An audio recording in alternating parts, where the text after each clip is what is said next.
Hi, this is Rami Jaffe from the Foo Fighters, and you're listening to Sober Awkward. Woo!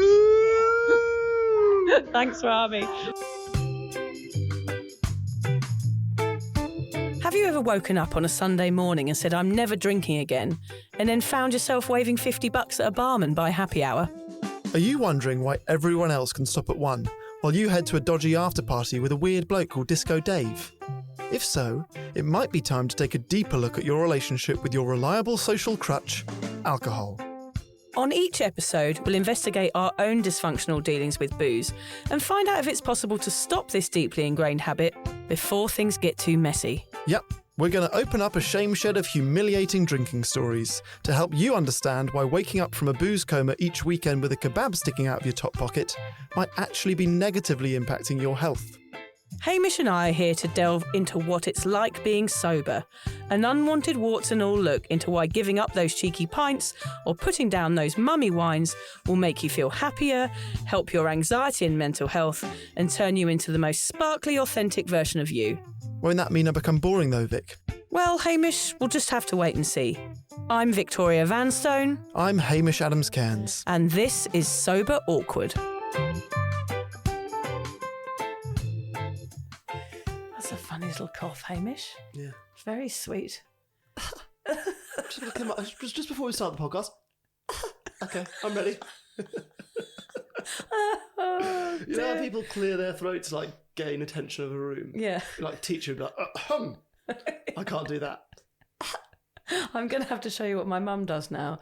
So instead of burping, she does something called I call it the puff, where so she'll sit and have her lunch, so you don't hear her just do a massive belch. She just goes like this. Oh, it's awful. I've seen people do that and then you might catch the waft. Yeah. You're like, oh, she's done your crisps, is it? You know? It's like a lady's burp, isn't it? Yeah, but it's not nice. But the corner of the mouth sort of opens up, doesn't it? The puff. I can remember being the age where my granny began farting and not acknowledging it. Oh, okay, yes. You know, like she bent down to get something and fart, and you're like, are we gonna just let that one? I think we're not gonna smile or like. I felt like I'd be teasing her if I smiled or laughed. You just got to ignore it. Just got to sit with the fact that she just cracked one out in front of you. Crack one out in front No, of sounds. No, grannies don't crack them out, Hamish. That's something Sorry. else. Happy New Year, everybody. Happy New Year. We'll leave you with that lovely image. Oh, may she rest in peace, my grandma. Oh dear, Hamish. So I guess a nice place to start, Vic, is to ask you, I know that you obviously blew your finger off on a New Year's Day, but we won't get to that yet. I want to know, have you ever woken up anywhere weird on a New Year's Day? I have once woken up in a pavilion on Brighton seafront. Alone? I never very often woke up alone if I'd been out on a... Four men? There was 4 men and a monkey. No, I woke up alone on a park bench once on New Year's Day. Ah, that is depressing. Yeah, it was pretty depressing. Did that turn into a good year? Was it like a bad omen for the year that followed? Yeah, it wasn't a good time round then. My Brighton years, I thought they were fun, but perhaps they were a little bit seedy. What about you? One that came to mind for me is Liz and I woke up and refused to accept that New Year's Eve was over. So we headed to Parsley Bay Beach in Sydney, maybe my favourite beach in Sydney. Okay. Little trivia question for you there. Head to Parsley Bay in Sydney and we just thought, let's begin a party. So it was a 2-person party, Right. which was a lot of fun, but I remember feeling guilty that there was a lot of like families setting up picnics, Oh, God, yeah. having that kind of New Year's Day, and we were like rampaging. Oh, God, that's the worst when it's daylight. Yeah. Do you remember when I pissed behind a lamppost in London when the commuters were all coming past? I thought it was still night, and then I kind of came to and was like, morning. Yeah, that's not nice. Good. Anyway, Hamish, here we are in the Sober Awkward studio, i.e. Fred's pissy bedroom. Oh, I wonder where he gets it from. Yeah, it's not much of an upgrade, is it, hey? It does smell worse than a public toilet at Glastonbury here. I know. Luckily on podcasts you can't smell us, well, yet, which is probably a good thing. Now, it's New Year's Day, Hamish. Some people that listen to this podcast today are sober. Hello, well done, we love you. You know the colour of Hamish's pants. What? Why I only have 9 fingers and what it's like being sober on New Year's Eve. And being the one person at the party who remembers why your mate Dangerous Darren got arrested last night. I'm actually not wearing pants today. Oh. It's my New Year's resolution for this year. Bareback all the way to 2025. My plan with it is that it will toughen up the skin of my testicles. That's the real plan. That is way too much information. Well, I know. Well, that's why I say I'll just go bareback all year. If they ask why, here's my testicles today, soft. At the end of the year, I'll show you them again, tough as a nut. Oh, excellent. We'll get that photograph of what they're looking We'll like. do it before and after. Oh, it's another testicles episode of Sober Awkward. It's all What content. a surprise. It's What a all content. surprise. Oh, it just so happens that we happen to be chatting about Hamish's ball bag again. Hurrah! Yeah, exactly. Happy New Year. Good morning, 2024, and good morning, Hamish's testicles that are super soft. Hello. Have you got any poppers, Hamish? Bit of a weird request, but yep, I've got a bottle of that. Oh, no, not those sort of poppers. Sorry. These ones. Here you go. Oh, okay. Happy New Year, everybody. Happy New Year.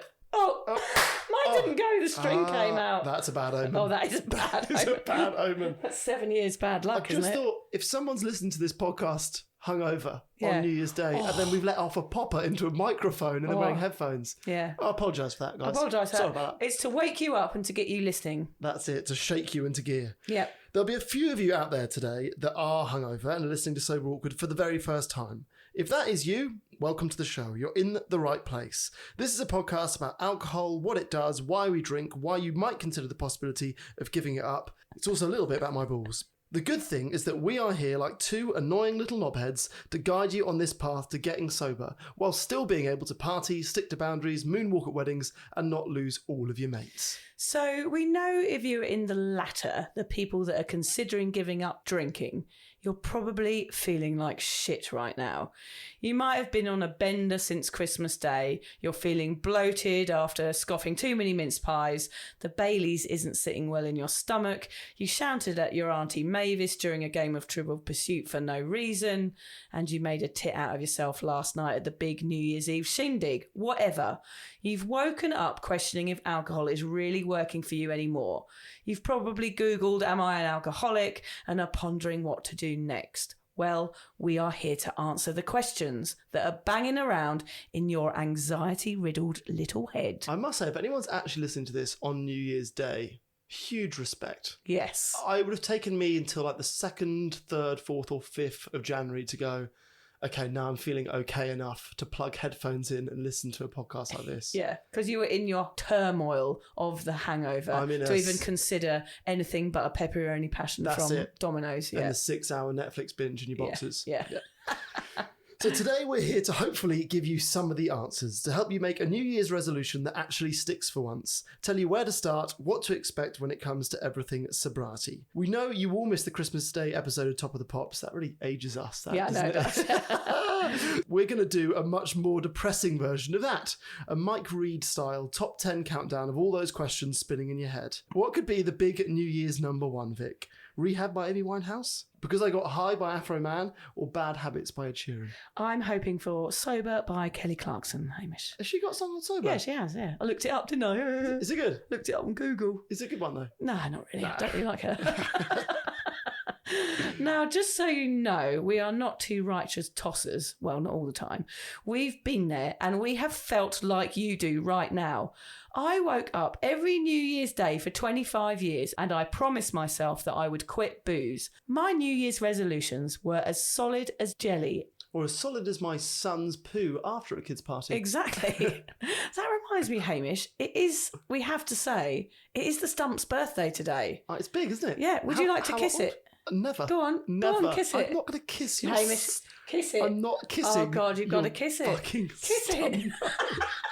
Get your stump out of my face. It's just skin. It's too intimate. It's too intimate. We are in a room on our own. How Our odd partners is it? might find it strange if we said that. If John comes in and I'm seemingly licking your finger, I can't believe you've denied me. has John ever kissed it? Has anyone ever kissed it? Many people have kissed it, Oh, Hamish. no. It's a tradition. How old is it today?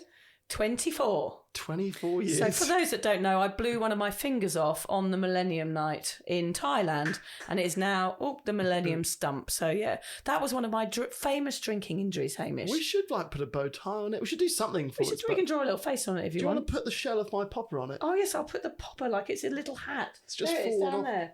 Oh, the stump has a hat. Oh yeah, that looks nice. I'll take a photo of that and share it with our minions. Lovely.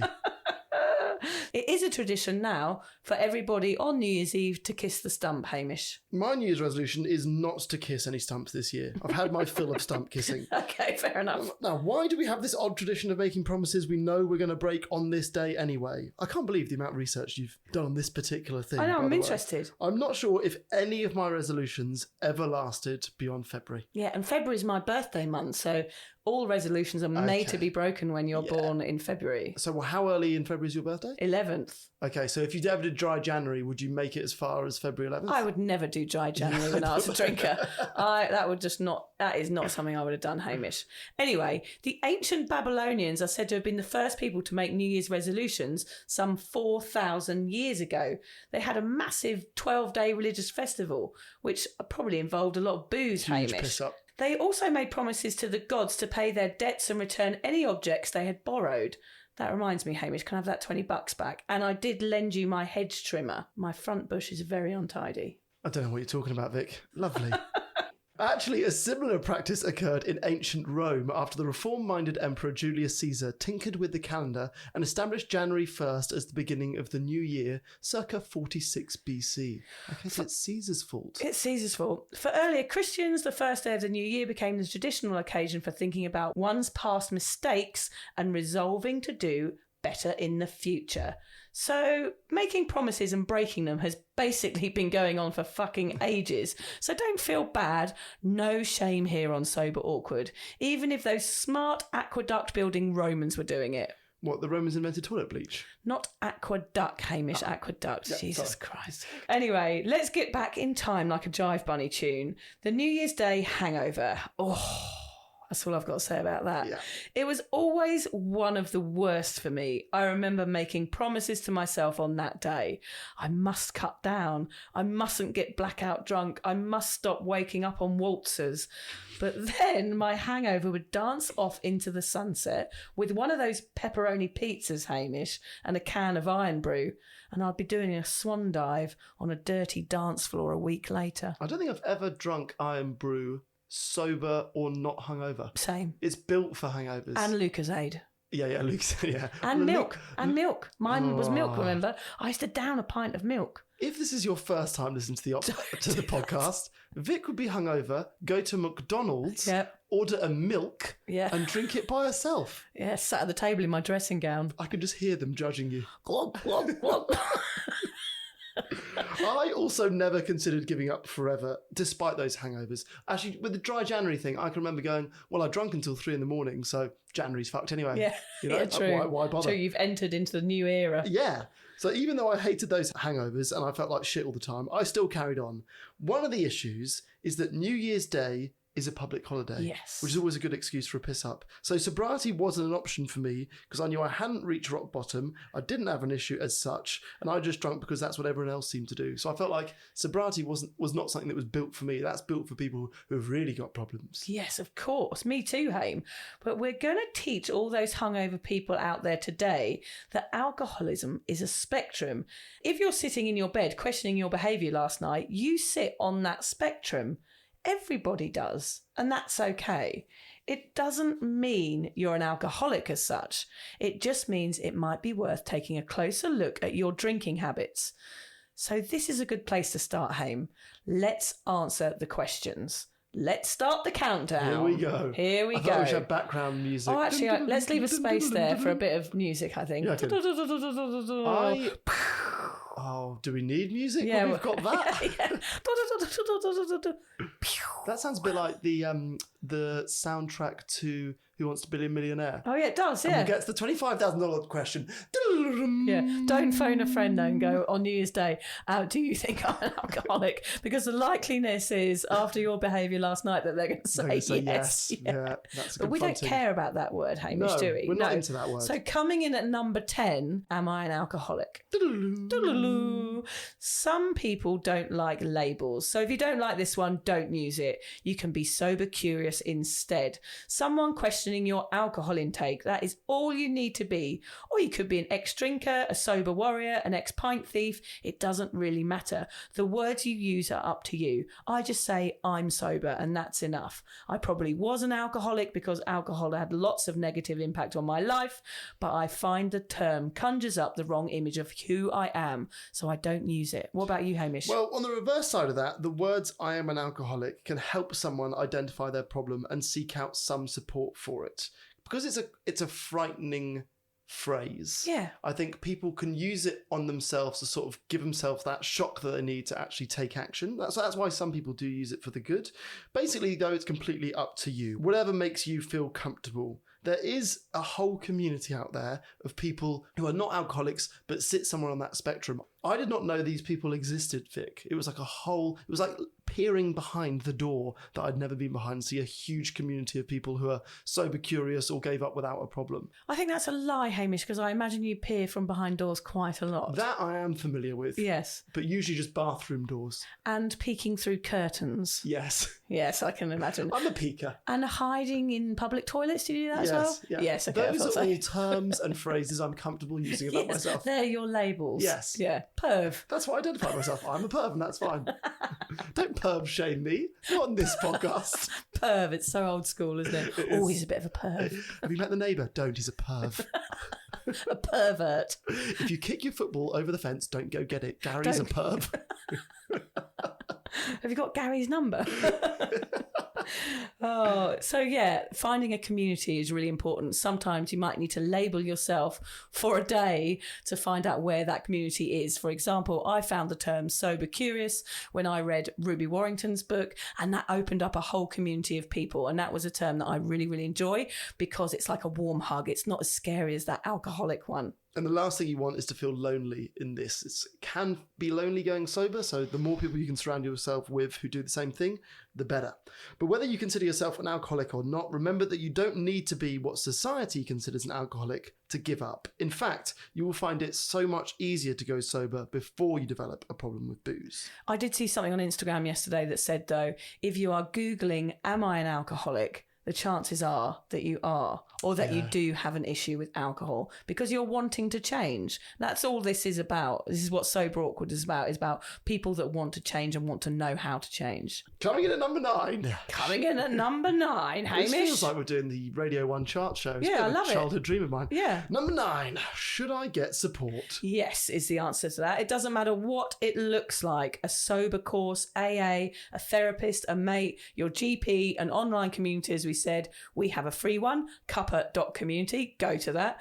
Just do something so you're not going through this alone, like Hamish said. Yeah, I went cold turkey, but that was because I didn't have an addiction as such. This is different for everyone. What did it for you, Vic? What helped? I actually sought out just a local therapist, Hamish, that dealt with addiction. I knew I had a problem with alcohol, even though I was just a party girl. I knew that it was having this impact on my life. So I just found a lady that lived locally and I went to see her for 12 weeks to unravel the reasons why I drank in the first place. And I think it's really important to find out the reasons why you drink and the reasons why you continue this pattern if it's having impact. So if you are someone that might be more severe or might be further down on the alcoholism spectrum, you might need more than some Quit Lit and a few podcasts to kick this off.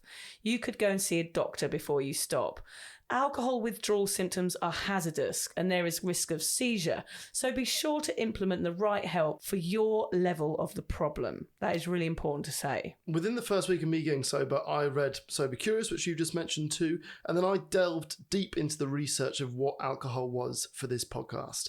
I think a lot of us are very naive to this thing that we call alcohol and doing a mad amount of research. I kind of feel like I know too much now. Yeah. I've peered behind the door again. Oh, God. Yeah, I've got my peersies on. I've snuck into the house at night. That's it. I've got my wig on and my outfit. I've gone in incognito and I'm peering behind the doors. Your little leather outfit. Yeah. And I've found out a bit too much. I also had the benefit of having just become a dad. So every day I had this laser sharp focus of my motivation smiling and pooing on me every day. Yes, that is good It's a good motivation. reminder. It's a Yes, good little reminder. I mean, having kids, you can find out the reason why you drank, and you can also, during that period, find out the reason why you want to continue not to drink. And for Hamish, it's having a kid. And for me, it was actually my kids as well. I wanted to be a better mum for them. So having a reason why you want to continue on this path is going to be really good for you at this point as well. So like maybe write those down today, wouldn't you say, It Hamish? almost sounds like we're saying to people who are listening who don't have kids, Have kids. go have sex. Yeah. And 9 months from now, your sobriety will be You've got breezy. a reason. Yeah. If you don't want kids, don't have kids just for this No. purpose. Also, no one wants to have sex with you and you're hungover on New Year's Day No. with last night's breath and all that.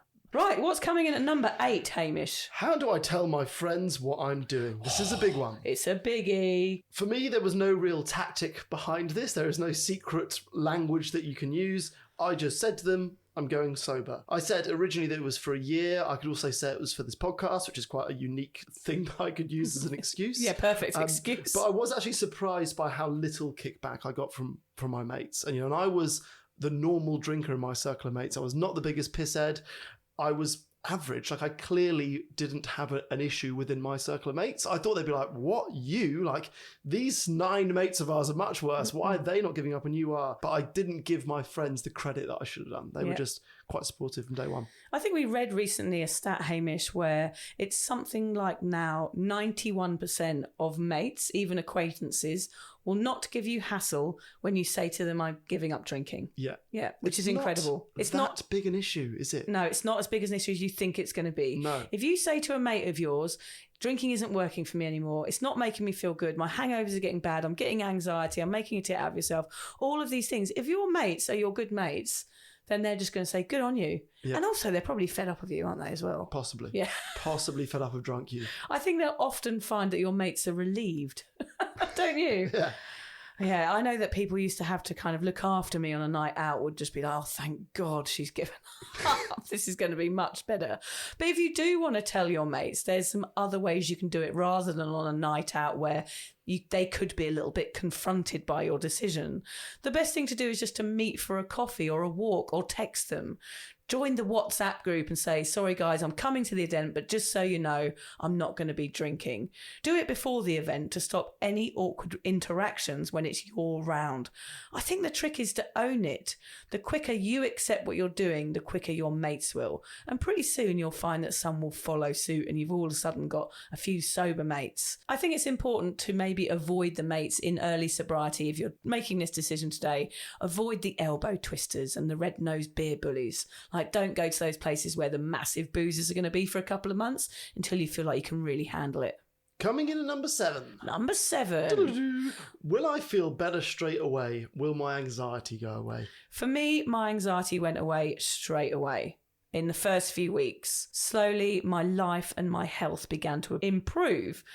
I think it's interesting, this one, Hamish, because I think some people have huge expectations of sobriety and they can get a bit disappointed. But I think my advice here is just take it day by day, hour by hour if necessary. Just don't put a drink to your lips. You have to keep going to feel the true benefits of sober life. And there were some amazing changes. So you will change straight away. Your skin will start getting better immediately. The bloating will go down too. Your eyes will be brighter. You might start feeling a bit more emotional about everything, but that's okay. Just go with it. After 1 week, you should experience improvements to your sleep cycle, energy levels, mental clarity, anxiety levels, and overall well-being. My anxiety went so quickly. It was the best thing I could have ever done for myself. And I can never go back to that. I think it's good advice to say don't go in with too many expectations of what that first month is going to look like. Yeah. A lot of people experience a dopamine deficit because you get dopamine hit, this sort of happy hormone when you drink regularly. Every time you drink, you get hit dopamine. So when you take it out of your life, some people are sitting in a generally less happy place for a little bit before your body recalibrates. But things like you mentioned, like the skin and the sleep and the eyes, all of that will happen. That is almost, I would say, a guarantee in that first month. But don't go in thinking all of my life's issues will be solved in that first month. Like fundamentally, there was a reason that you drank in the first place. It might be to cover some sort of insecurity. I'm more fun when I drink. I'm better at chatting up the opposite sex, whatever it might be. So take that expectation away. Those things still need to be addressed. There's still a certain amount of work to do, but just trust the process. Yeah, definitely. Funnily enough, I was chatting to a mate of mine last night. I went round for a barbecue at a mate's house because that's what we do in Australia, go for barbies. And she was saying she'd given up drinking recently for a gut health issue. So she just thought, well, I'm going to try and do everything right for my gut and I'm going to give up drinking. And she went out, and I think it's a really important point to make when we're talking about mates and we're talking about feeling better. She went dancing for the first time. She went to a festival without drinking. And she said to me, I realised it wasn't the drink that was making me feel good. It was actually the music and the people I was with and the weather and the surroundings and my environment, all of this other stuff. She thought it was booze, hitting those happy hormones and setting off that dopamine. But it wasn't. It wasn't the alcohol at the end of the day. And I said to her, that is a really massive realisation, is that you can do everything that you've always done without booze. Yeah, we give too much credit to the booze. We do. Yeah. So do. Okay. Coming in at number 6, Hamish. One of the big ones. Will I ever have sex again? Your answer? No. There you go. Only joking, but don't worry if there's a short break in the downstairs disco department. You will get your sober, sexy confidence back, especially if you're single. But the most important thing is not drinking at the moment. So if that's what you're going to do, that is your New Year's resolution.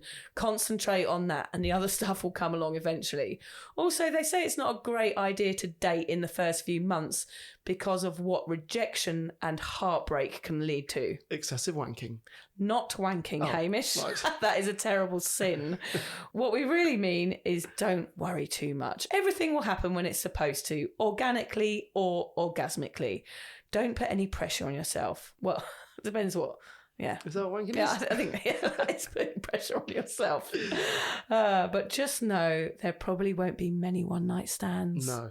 I'm married with a 1-year-old, so what do I know about this topic? Of course, it might feel awkward and hyper-aware at first when you first have sex sober, but let me assure you that our listeners are unashamed oversharers, and we get emails all the time about how going sober has reinvigorated people's sex lives. I know, it's a bit too much information when It's we get those a lot emails. of information because I feel like they're thanking us having sex. Yeah. Thanks, Vic and Hamish. My sex life is so much better since listening to the Sober Aqua podcast. Isn't it odd? Yeah.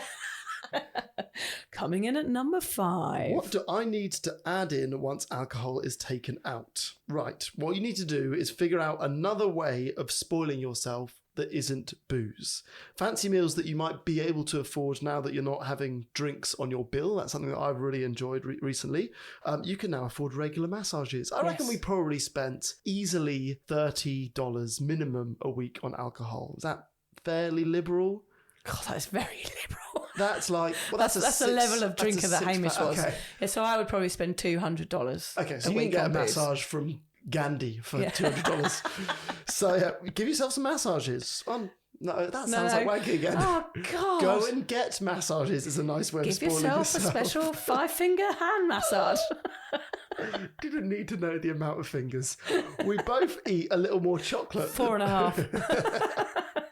We both eat a little more chocolate now than perhaps we should do, but it's certainly the better of two evils when compared to alcohol. Use the time you get back to discover something new. Yeah, try some new hobbies. I know this sounds a bit cheesy for somebody lying in bed with a terrible hangover, but somebody said to me once, what do you do now you don't drink? Yeah. And me and Hamish, we always say, well, we do everything else. Mm-hmm. There's so much in the world when you don't drink and you start to discover all these new interests. Firstly, you find your inner child as well, don't you, Hamish? Like Always. You start enjoying the things you used to before you started drinking. I've started pottery. Hamish goes for ice baths. We join sober groups. We exercise. There's sober dating and cooking. Whatever takes your mind off the booze. I think that an important point to make here is you've done drinking. It's time to try something else. I often say to people, I have wandered down the seafront with a traffic cone on my head enough times. Yeah. I have danced on dance floors. I have passed out in toilets. I have done all this stuff. It's complete. That's like your mate said. I've completed it, mate. It's done. So think about that for a minute while you're lying in bed. Drinking, you've probably done it for more than 10, 15, 20 years. Maybe that part of your life is over. It's exactly what my sister-in-law, Claire, said. She said, I've done drinking for 25 years. It's time to discover what else is out there. Coming in at number 4, what if I get cravings? The fact is, you probably will get cravings. And that can lead people to drink again. But there are techniques you can learn to get past them. You can just sit with them, feel them, and watch them pass through your body. Imagine like having reflux or something you can feel until you can't feel it anymore. Something that passes through you and you just have a cup of tea and get on with it. Emotions and thoughts do pass, and it's interesting to find out how quickly you can get over cravings when you get sober. One of the best tips I ever had was to play the tape forward. If you're thinking about having that one drink, would it be that one drink really? What is the reality of your drinking habit? Is it having one, having two, then having the bottle and then ordering shots? Because I know that it was like that for me. So play the tape forward and imagine, is it actually going to be one drink or is it going to be 10 and end up with you making a tit out of yourself and falling down some stairs? Because that's usually what happens. What is the reality of your drinking habit? Another really good thing is distraction. Walk it out. If you're feeling like drinking again, go for a walk, call a mate, or just put the fucking kettle on. My advice here is I'm going to recommend a book. Normally, I would recommend your book, Vic, but that comes out at the end of this month. So before that comes out, I still am allowed to recommend books that are not yours. The book I'm going to recommend is called Atomic Habits. In that, you're going to educate yourself on what a craving actually is. Okay, there's quite a lot that you can learn about it to sort of get on top of them. Wait 20 minutes. That's typically the amount of time that a craving sits around, 15 to 20 minutes. Get out the house, do some exercise, experiment with an alcohol-free drink. I now get the release of a Friday night I now get from an alcohol-free beer. I look forward to it. It's in my fridge. And I whatever craving that I might have for a normal beer, alcohol-free beer seems to do the job for me. It doesn't work for everyone, but for me it has certainly worked. I'm just going to mention Lee Mack here because we interviewed Lee Mack recently, and on that one he said that he can get that same feeling from a pint of blackcurrant and fizzy water. Yes. And he can feel that same release because also we know that the alcohol doesn't hit your system for 20 minutes. So that feeling of reward that you're getting is actually psychological. Mm-hmm. So you can have a pint of whatever it is to get rid of that craving and look forward to a blackcurrant and fizzy water if that's going to be your sober drink. Exactly. Just refocus on your motivations whenever a craving comes up, or just pop an episode of Us on. Pop an episode of Us on, some sober relief, some light relief. Oh, it's coming back to wanking again. It is. It's too much wanking, isn't it, for one episode? It is way too much. Let's try and stop, okay? Okay. Start again. This will not go well. Oh, we're up to number 3 already. We've the whole episode is basically about wanking because we're already at number 3. I don't know why it turns sexual, do you? No. There's no sexual tension in here, just so you know. No. But you did ask me to lick your finger. True, but that wasn't sexual. That was just more for the joy. For friends. Yeah, that was just friends. Just lick my finger in a friendly way. Yeah, that was. You can lick friends' fingers. It's fine. Number 3, does this have to be forever? Okay, so I'm going to start this off by quoting Ziggy Alberts, who was an amazing guest on this podcast. So what I've struggled with is I thought I can give up for a year. I can do a finite amount of dates. And the good thing about doing a finite amount of dates is that you are counting down the number rather than counting up the number. For me, the idea of giving up forever just seemed like too big a thought. I just couldn't wrap my head around it. It was a bit frightening. And he talked about this idea of giving up indefinitely rather than forever. So forever, again, I guess till the day I die, you're counting down. Indefinitely is just, I can definitely do today, I can definitely do tomorrow, and we'll just see how it comes. And that unlocked something in my mindset. I was like, I can be sober indefinitely. I don't know if I can be sober forever, but I can certainly do indefinitely. Yeah, that's brilliant, Hamish. What a brilliant piece of advice. I would say for me, though, because I was more of a problem drinker than probably Ziggy and Hamish here. So I recommend that if you are really questioning it, then it could be a yes. It probably means you shouldn't be doing it if you're questioning it. And if you try moderation, you still have that shall I, shan't I head fuck going on. There are so many benefits to being sober long term, Hamish, forever for me. You just get happier with every year. I know that you will too, Hamish, so it'll be interesting to see whether your indefinite turns into forever. I'd be interested. It's interesting because for me, the idea of forever was frightening, whereas you, the idea of forever was a relief, wasn't it? The first time you're like, oh, okay, this is not just for a month or for a year. Like, you were able to relax into it because of the indefinitely of it. Yes. I think the fact that it was forever for me was the total freedom from it. Yeah. Freedom from every aspect of it, the going out and having to do it, the having to buy it, the way that I acted. I just could leave this whole persona that I'd created in the past and start afresh. Like people lying in your bed at home today with that hangover, there is opportunity for change. And as part of this process, I never knew that humans were capable of evolving in their own lifetime. And now this is going to sound righteous and wanky and smug, but I just thought I was a drinker. I thought I was that forever, not this person that I am now. I'd kind of got stunted and I couldn't think beyond the bottle. For many, many, many years, I thought that's who I was. But it turns out I could evolve. And that's what therapy helped me do. It made me understand who I was, who I wanted to be, and how to put that into action. That's it. Yeah, it's a lot about separating yourself from your identity. Yes. I'm a drinker. All my mates know that I'm a drinker. Yeah. I'm fun Vic. I'm the party girl. So yeah, it's very important to rediscover a new identity for yourself and not be so wedded to it, like, oh, it's too big a thing, I can't not drink, I'm the pisshead in my group. Yeah, so you have to leave the pisshead in the past, basically. That's it. Yeah, on a curb crying outside a dodgy nightclub. Number 2, and this could be number 1, this is arguably one of the biggest things in drinking. I know. Or in sobriety. Go for it. Is sobriety boring? It's such a good question, isn't it? It is the biggest reason people don't go sober, and it is the biggest reason I would argue that people go back to drinking once they've tried sober. Yeah. I would say it can be boring. We're going to be honest with you on here. Compared to your old life, those drinking escapades, you know, I used to go out on a Friday night and come home on a Monday. Like we'd go mushroom picking on the Downs and then I'd be in Luton or then I'd be in Ireland. Like my drinking was eventful. Stuff would happen, injuries, assaults. You don't punch as many people now. I don't punch as many people now. So stuff would happen which I thought made me sort of exciting and interesting. But actually it was really detrimental to my own health, mental and physical. So when you give up drinking, not having any of that chaos in your life can be really, really hard.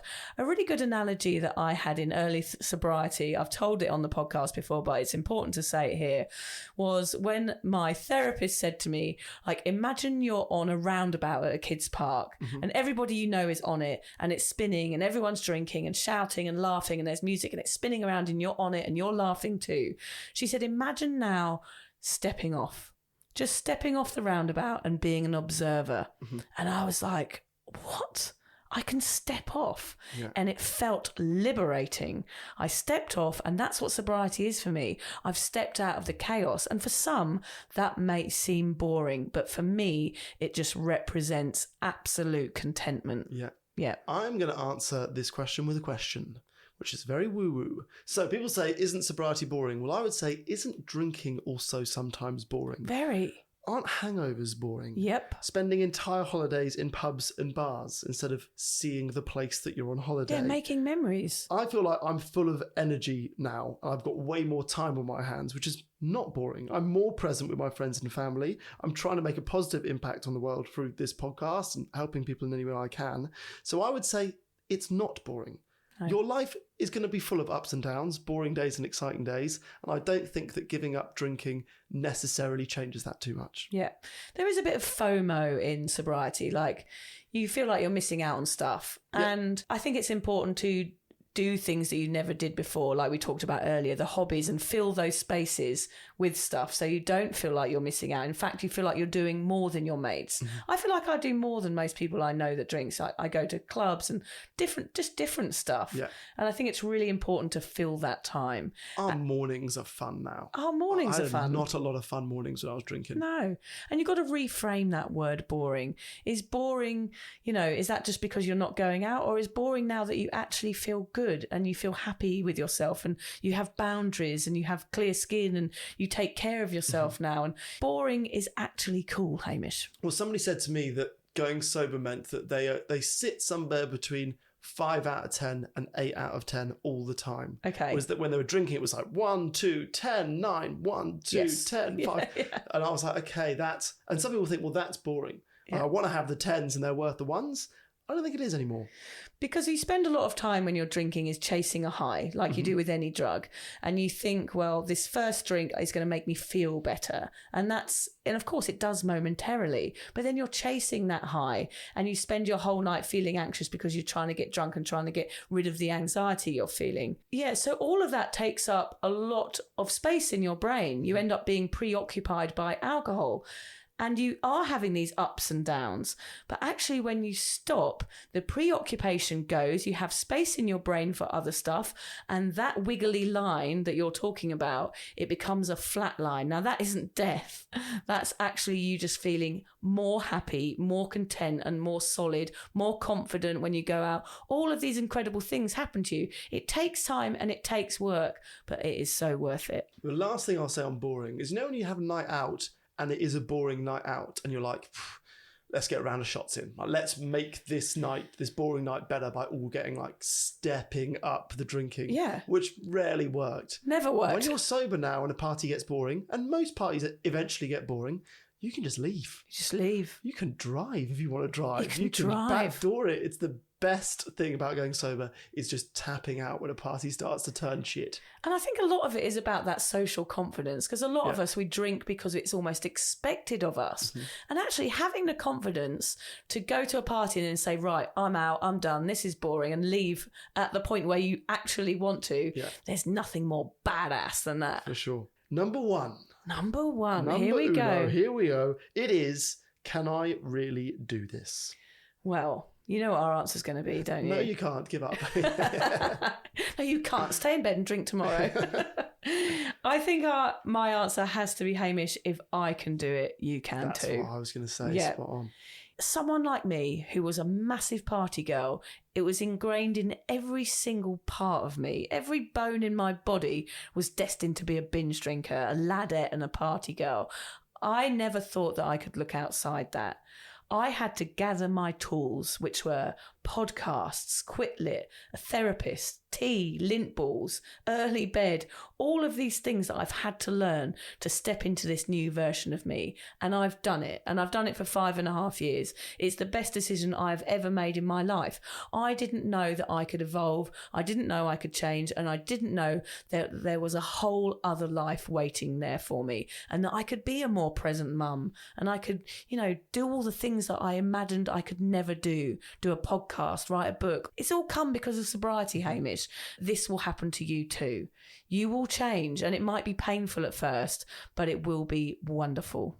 Of course you can give up. There is so much support in place for this. We did an episode about gambling addiction earlier in the year, and they talked about gambling addiction. There's not a lot of support out there. Alcohol, there are the books, the podcasts, AA groups. There is so much content on this for free for you to reach out for if you feel as if you need it. You might stumble a few times along the way, but don't beat yourself up about it. The wagon is waiting right next to you if you fall off. Don't let one slip up allow that wagon to drive away from you forever.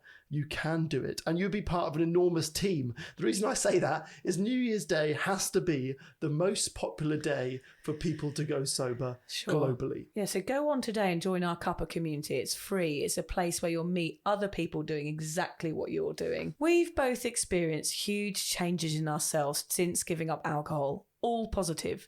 I know it feels hard to get your head round it today, but don't think too far ahead. Just do today. Try going out without a drink. Challenge yourself. Give yourself permission to treat your body with respect. Stop doing what everyone else is doing and be a rebel. We have, and we couldn't be happier. The mindset that I would encourage you to attack this with is why not? What have you got to lose from giving this a try? Experiment. Get out of your comfort zone. I guarantee that after a month of doing this, you will notice your life is the same, if not much better. You will miss it less and less as you grow more. So test yourself and make this your best year yet. What are your 3 New Year's resolutions, Hamish? Okay, so I'm going to try and get a little bit better at surfing. Okay, yep. I am as bad at surfing as you are at Japanese. Sex. John reassures me. Yeah. I'm as bad at it. Oh, have you met my wife? Yeah. She's rubbish at sex. Yeah, Stumpy, the one with bad sex. So I'm going to try and get a bit better at surfing. You're too gangly for surfing, aren't you? I know. Yeah. That's it. So I look even ganglier on a surfboard. I'm like white because of the sun cream. Yes. I have an English accent. I'm gangly. I'm bad. I'm so clearly British. Yes. Amongst a group of Australian surfers. Yes, you are. Yeah. So I'm going to try and fit in a bit better. I think you should, get some longboard shorts and a mullet. You'll be fine. That's what I need, yeah. I'm going to try and continue to put the hard yards into making this podcast as successful and wide-reaching as possible. And I'm going to challenge myself to get out of my comfort zone on a regular basis. Yep. What about you? What are your great 3? ones. I want to make sure that my work doesn't take over from spending time on my kids. Okay, so I'm going to work hard and you're going to take the foot off the pedal. Yeah, basically. Yeah, nice. Sorry, I'm just informing you of that now. That sounds fair. I think it's easier to tell you my changes on the podcast so that you don't get upset with me. Good. You have to react in a positive way. That's it. I'm going to try not to get anxious about events that I should be looking forward to. You know I'm terrible at that. I'm going to not roll my eyes as often at my husband when he doesn't get my jokes, which is quite a lot. Daily? Daily, at least, yeah. I'm like, look at this meme. Ha ha ha. He's like, I don't understand. Do you blame your jokes or his sense of humour? Definitely his sense of humour, yeah. And I'm going to get my bush trimmed on a more regular basis. Yeah. By a professional? No, I'm going to get your hedge trimmer back that you've got. Oh, Liz will do it. Oh, Liz will do it. Okay. Excellent. Yeah, she's got it again. Here I am kissing your stump and Liz is trimming your bush. Yeah. Is that where we are now That as a is group where we of are. friends? That's where we are, yeah. Okay. I also, as you do, Hamish, want to make the podcast more successful. No, you just added that now because you're feeling guilty. I will want to make the podcast as successful it can be and help as many people as I can. No, I do, though. That's actually true. Nah, you want to trim the bush. Stop bullshitting. Yeah, it's just about the bush. Let's have a quote. Every year you make a resolution to change yourself. This year, make a resolution to be yourself. Oh, that's nice. Anthony Robbins says, New year equals a new life. Decide today who you will become, what you will give, and how you will live. Yeah. Let's not do that one. Because Anthony Robbins as well, that's a bit culty, isn't it? Yeah, I quite like him though. Anthony, I feel like he's just Tony. You can like him, but don't like him too much or give him any money because I think he's rich enough already. The other one. The other one. The last one is from David Bowie. He says, I don't know where I'm going from here, but I promise it won't be boring. That is just perfect. We should add that as our sober, awkward quote, shouldn't we? Our slogan. Yes. Yeah, we'll steal it from Bowie. Yeah. Yeah. Don't say he's dead. He's not around to complain. He's not around to complain. I'm going to read it again for the people lying in bed just before we go. I don't know where I'm going from here, but I promise it won't be boring. And we promise it won't be boring too, don't we, Hang? No, that's it. Join us every Monday, every Thursday. Join us. And we will keep you in our little friendly cult. Yes. After about 6 months, we'll start asking you for money. Yeah. And then we'll come visit you and force ourselves on you. We are... We are wearing white robes sat here, aren't we? Yeah, that's it. With little holes in various places. That's the sort of cult you're in now, the sober cult. That sounds a decent cult to be in. We're in, where are we? We're in Club Rami. We're in Club Rami. We're in Club Rami. Hashtag Club Rami. Hashtag Club Rami, where things have gone a bit Calamari. loose. Hashtag calamari. Who's awkward and sober now? I mean, come on. Hashtag Club Rami, not hashtag calamari. We're in Club Calamari. Yes. Oh my God, I'm changing the post-its right now.